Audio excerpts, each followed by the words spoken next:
এখানে বিভিন্ন থানাতে এমার্জেন্সিভাবে দুটো নোটিশ কিন্তু ইতিমধ্যে চাকরির বিজ্ঞপ্তি প্রকাশিত হয়েছে, যেখানে কিন্তু এমার্জেন্সিভাবে এই নিয়োগের বিজ্ঞপ্তি প্রকাশিত হয়েছে। খুব শীঘ্রই এর যে পোস্ট মানে এক কথায় জয়েনিং সেটা কিন্তু হয়ে যাবে। সেক্ষেত্রে আবেদন আপনারা কি করে করবেন, কোন কোন থানাতে আপনারা এই পোস্টিংগুলি পাবেন, সমস্ত রকম জানাবো আজকের একটি ভিডিওর মাধ্যমে। ইতিমধ্যে অল ওভার ওয়েস্ট বেঙ্গল জুড়ে কিন্তু এখানে মেল ফিমেল সকলে কিন্তু এই যে পোস্ট, এই পোস্টের জন্য আবেদন করে নিতে পারবেন। নিজ এলাকার মধ্যে এই সকল কাজগুলি পেয়ে যাচ্ছেন, নিজ এলাকার থানার মধ্যে কিন্তু এই সকল কাজগুলি পাবেন। যেটা আপনারা নোটিশগুলি ডাউনলোড করার জন্য আমি ইতিমধ্যে ওয়েস্ট বেঙ্গল পুলিশের যে অফিসিয়ালি সাইট, সেই সাইটে কিন্তু ভিজিট করেছি। আপনাদের কিন্তু এই সাইটে চলে আসতে হবে নোটিশটি ডাউনলোড করবার জন্য। আমি আপনাদের এক এক করে দেখিয়ে দেবো নোটিশটি কি করে ডাউনলোড করবেন। দেখুন, আমি কিন্তু ইতিমধ্যে ওয়েস্ট বেঙ্গল পুলিশের যে অফিসিয়ালি সাইট, সেই সাইটে ভিজিট করেছি। আপনারা চাইলে এখান থেকে ডাউনলোড করে নিতে পারেন। এই সাইডে আসবার পর এখানে জাস্ট আপনারা দেখতে পাচ্ছেন রিক্রুটমেন্ট বলে একটি অপশন রয়েছে, জাস্ট এখানে ক্লিক করুন। ক্লিক করলে এখানে দুটি পপ আপ অন হয়ে চলে আসবে, যেখানে বলা আছে আপনি কি রিক্রুটমেন্ট দেখতে চান। জাস্ট এখানে আপনাদের ক্লিক করতে হবে। সেক্ষেত্রে এই রিক্রুটমেন্ট সেকশন আরেকবার ক্লিক করবেন। ক্লিক করলে এইভাবে করে রিক্রুটমেন্টগুলো আপনারা কিন্তু এক এক করে দেখে নিতে পারবেন, যেখানে ডেটা এন্ট্রি অপারেটর থেকে শুরু করে বিভিন্ন রকম পোস্ট ইতিমধ্যে চাকরির বিজ্ঞপ্তি বেরিয়েছিল, বিভিন্ন রকম পোস্ট কিন্তু ইতিমধ্যে রয়েছে। তো সবার প্রথমে আমরা এই যে নোটিশটি রয়েছে, এই নোটিশটিতে আমরা ক্লিক করবো, যেটা কিন্তু 11/4/2025 তারিখে প্রকাশিত হয়েছে। অন স্ক্রিনে সেটা আপনারা ভালো করে দেখতে পাচ্ছেন। লাস্ট ডেট ফার্স্ট ডেট কি রয়েছে সেটা আমি আপনাদের একটু আগে জানিয়ে দিচ্ছি। এখানে দেখুন 11/4/2025 তারিখে এই আবেদনটি শুরু হয়েছে। এই আবেদনটি যদি কেউ দেখতে চান বা ডাউনলোড করতে চান, এখানে একেবারে নিচের দিকে ডান দিকের দিকে চলে আসুন। দেখতে পারবেন click here to get details, just এখানে আপনাদের ক্লিক করতে হবে, তাহলে কিন্তু রিক্রুটমেন্টের নোটিশটি ডাউনলোড করে নিতে পারবেন।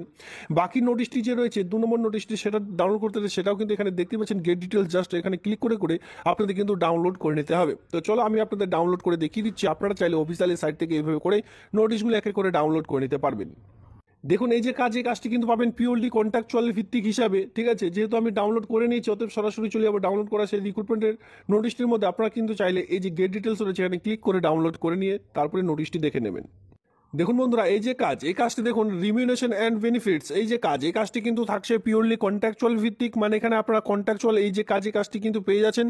কোনোরূপ পার্মানেন্ট এটি কাজ নয়, মাথায় রাখবেন। ঠিক আছে, এবার ফিক্সড রিস্ক এখানে দেখতে পাচ্ছেন যে এখানে কিন্তু 3,000 টাকা পার মান্থ আপনাদের দেওয়া হবে। এখানে আপনারা যে বেতনটি পাচ্ছেন সেটা কিন্তু 30,000 টাকা পার মান্থ যে স্যালারি সেটা আপনাদের দেওয়া হবে পার মান্থ। প্রতি মাসে আপনারা 30,000 টাকা বেতনে এই যে কাজ, এই কাজটি কিন্তু পাবেন। যদি কেউ ইন্টারেস্টেড থেকে থাকেন অবশ্যই আবেদনটি করে নেবেন। এবার আবেদনটি করতে হচ্ছে কিভাবে, এখানে কিন্তু অনলাইনে আবেদন করা যাবে না, এখানে অফলাইনের মাধ্যমেই আবেদনটি করতে হবে। এখানে দেখুন, এখানে তো আপনারা হলিডের দিন ছুটি পাচ্ছেনই, গভর্নমেন্ট হলিডে যেভাবে রয়েছে সেদিন ছুটি তো পাচ্ছেনই। সেক্ষেত্রে আরও উইথাউট 14, ঠিক আছে, গভর্নমেন্ট যে ছুটি সেটা বাদেও কিন্তু এখানে আপনারা আরও 14 দিন যে ছুটি সেটা কিন্তু পাবেন।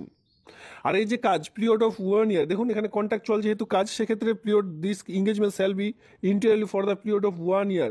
ঠিক আছে, রিনিউয়েবল এখানে দেখতে পাচ্ছেন অ্যানুয়ালি ডিপেন্ডিং।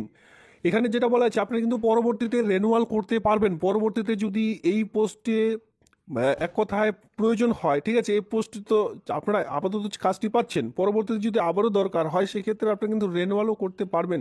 এখানে কিন্তু সেটাই বলা রয়েছে। আর এই কাজটি থাকছে পিওরলি 1 ইয়ার, শুধুমাত্র 1 বছর জন্য, পরবর্তীতে কিন্তু রেনুয়াল করতে পারবেন। এরপরে দেখতে পাবেন কন্ডিশন, এখানে আপনাদের যে কন্ডিশন, এখানে এই সকল কন্ডিশনগুলো একটু চেক আউট করে নেবেন।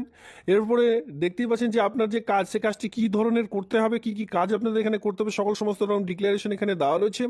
এখানে এর সঙ্গে আদার্স কন্ডিশনগুলো এখানে কিন্তু উল্লেখ অলরেডি করে দেওয়া রয়েছে। হাউ টু অ্যাপ্লাই, কী করে আবেদন করবেন। এখানে দেখুন কী করে আবেদন করতে হবে সেটা আগে মাথায় রাখুন। এখানে দ্য অ্যাপ্লিকেশন অ্যানেক্স 1, এখানে একটি অ্যাপ্লিকেশন ফর্মেট, অফলাইনের ফর্মেট দেখিয়ে দেবো।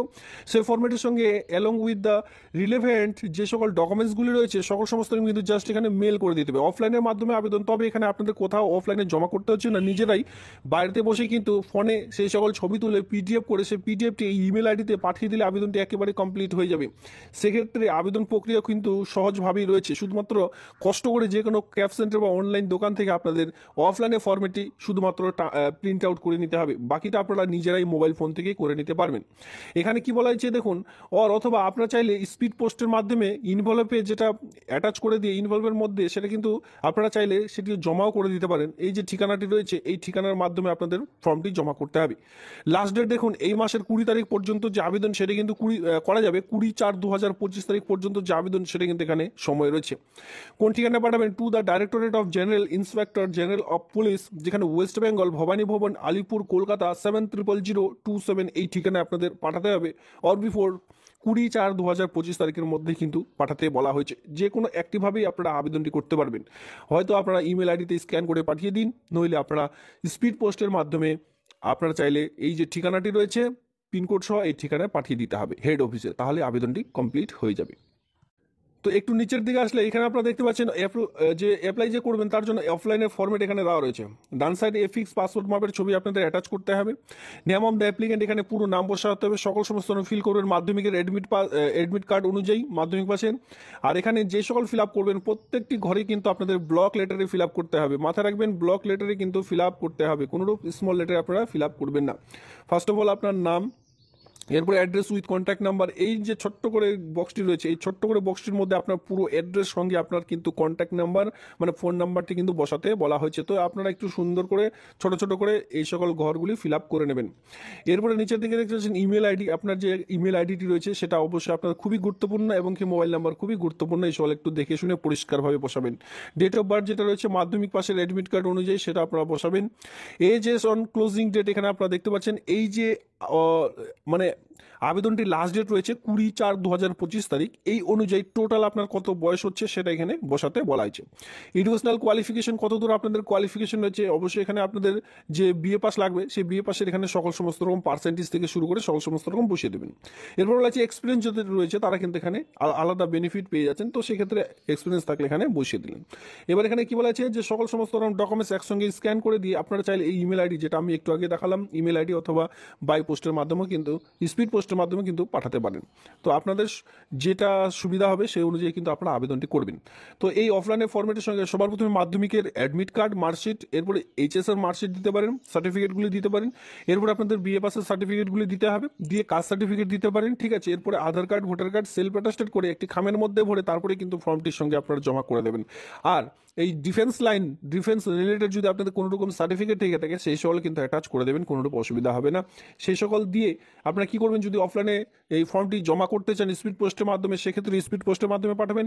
যারা ভাবছেন যে না নিজেরাই জমা করবেন ইমেল আইডিতে, সেক্ষেত্রে আপনারা কি করবেন, সবার প্রথমে এই যে অ্যানেক্স 1 যে ফর্মেটটি দেখিয়ে দিলাম সেই ফর্মেটে ছবি তুলবেন, সুন্দর করে ছবি তুলবেন, অথবা বাইরেতে প্রিন্টার স্ক্যানার থাকলে এই সকল স্ক্যান করে নেবেন। নইলে কিন্তু মোবাইলে খুব সুন্দর করে ছবি তুলে এক এক করে সিরিয়াল বাই সিরিয়াল ছবি তুললেন, সেটাকে পিডিএফ ফর্মেটে একটি পিডিএফ এর মধ্যে কনভার্ট করে সেটা কিন্তু ইমেল আইডি যেটা আমি দেখিয়ে দিলাম ইমেল আইডিতে জাস্ট স্ক্যান করে পাঠিয়ে দিন, আবেদনটি একেবারে কমপ্লিট হয়ে যাবে। আর যদি এটা অসুবিধা মনে হয় সেক্ষেত্রে সকল সমস্ত ডকুমেন্টস একটি খামের মধ্যে ভরে তারপরে ফর্মটি জমা করে দিন, নির্দিষ্ট সময়ের মধ্যে অবশ্যই স্পিড পোস্টের মাধ্যমে পাঠাতে